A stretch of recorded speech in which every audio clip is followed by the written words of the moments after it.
Petrol ডিজেলের দাম আকাশ ছোঁয়া। আমরা জানি যে গত মাসে পেট্রোলের দাম অনেকটাই বেড়ে 105 টাকার কাছাকাছি থেকে এখন 114 টাকার কাছাকাছি চলে এসছে, এবং ডিজেলও সেই রকম বেড়েছে, 100 টাকার কাছাকাছি এখন বিক্রি হচ্ছে ডিজেল। কিন্তু নায়রা কোম্পানি এই 5 টাকা দাম কমিয়েছে পেট্রোলের, এবং ডিজেলের দাম কমিয়েছে 3 টাকা।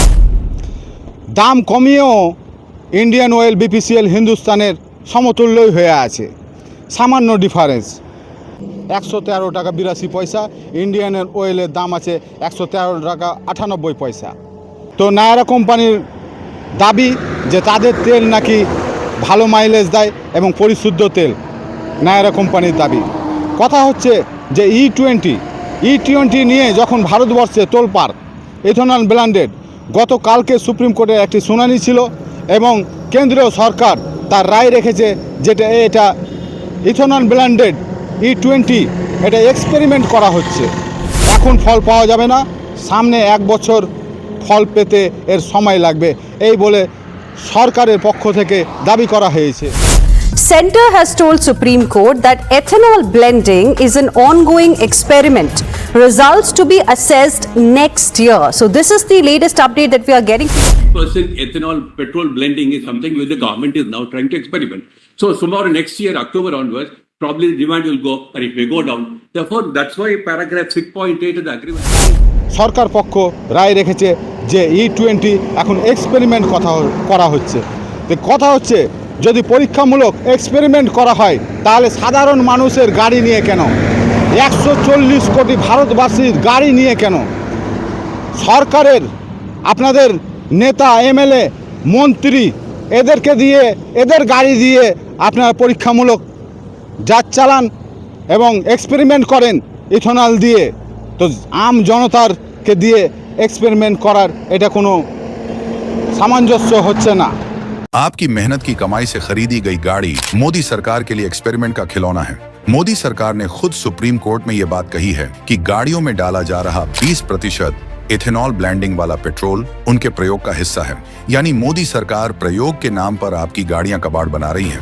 E20 पेट्रोल से गाड़ियों के इंजन खराब होने, माइलेज कम होने, मेंटेनेंस कॉस्ट बढ़ने जैसी शिकायतें लगातार आ रही हैं। इस पर सरकार ने झूठ बोलते हुए कहा कि E20 पेट्रोल पूरी तरह सेफ है। अब कोर्ट में सरकार इसे एक प्रयोग बता रही है। ये बताता है कि मोदी सरकार में इथेनॉल मंत्री नितिन गडकरी को आम आदमी से कोई मतलब नहीं है, उन्हें तो बस अपने परिवार का बिजनेस बढ़ाना है। এবং আরেকটি কথা না বললে নয় যে আমরা দেখেছিলাম যে অনেকে প্রশ্ন করছিল যে আন্তর্জাতিক বাজারে ক্রুড অয়েলের দাম বেশি, তাই পেট্রোলের দাম বেশি, ডিজেলের দাম বেশি।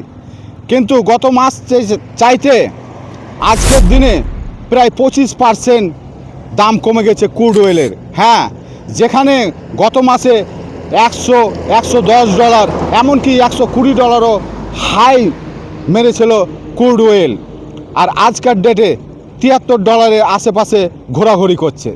ক্রুড অয়েলের আন্তর্জাতিক বাজারে দাম কমেছে, তার জন্য আমাদের এই ভারতবর্ষ দাম কমা উচিত। আপনি কি মনে করেন? এর আগে আমরা জানি যে ইরান এবং ইসরায়েলের সঙ্গে যুদ্ধ চলাকালীন হরমুজ প্রণালী বন্ধ হয়ে গেছিল, তার জন্যই আপনার ক্রুড অয়েলের দাম বেড়েছিল, গ্যাসেরও দাম বেড়েছিল, পেট্রোলের দাম বেড়েছিল, ডিজেলের দাম বেড়েছিল। আজকের দিনে আমেরিকা ইরানের সঙ্গে শান্তি চুক্তি হয়েছে, তবুও আমাদের ভারতবর্ষে পেট্রোল ডিজেলের দাম কমেনি। ক্রুড অয়েলের দাম 25% কমে গেছে, তবুও ভারতবর্ষে দাম কমেনি। এর আগে অনেকেই প্রশ্ন করছিলেন যে ক্রুড অয়েলের দাম বেড়েছে, তার জন্য আমাদের ভারতবর্ষে পেট্রোল ডিজেলের দাম বেড়েছে, কিন্তু আজকের দিনে 25% কমে গেছে ক্রুড অয়েলের দাম। আজকের দিনে $73 নেমে এসেছে, যেখানে $100 ছিল। সেখানে আপনি কি মনে করেন যে পেট্রোল ডিজেলের দাম কমা উচিত না? অবশ্যই কমেন্ট করবেন, এবং গ্রাউন্ড জিরো থেকে রিপোর্ট করতে অনেকটাই কষ্ট হয়, তাই একটু লাইক করবেন, কমেন্ট করবেন, শেয়ার করবেন, আর এই আমার চ্যানেলটিকে সাবস্ক্রাইব করতে, ফলো করতে ভুলবেন না। আমি জসিম জঙ্গিপুরি, আপনারা দেখছেন জঙ্গিপুর লাইভ।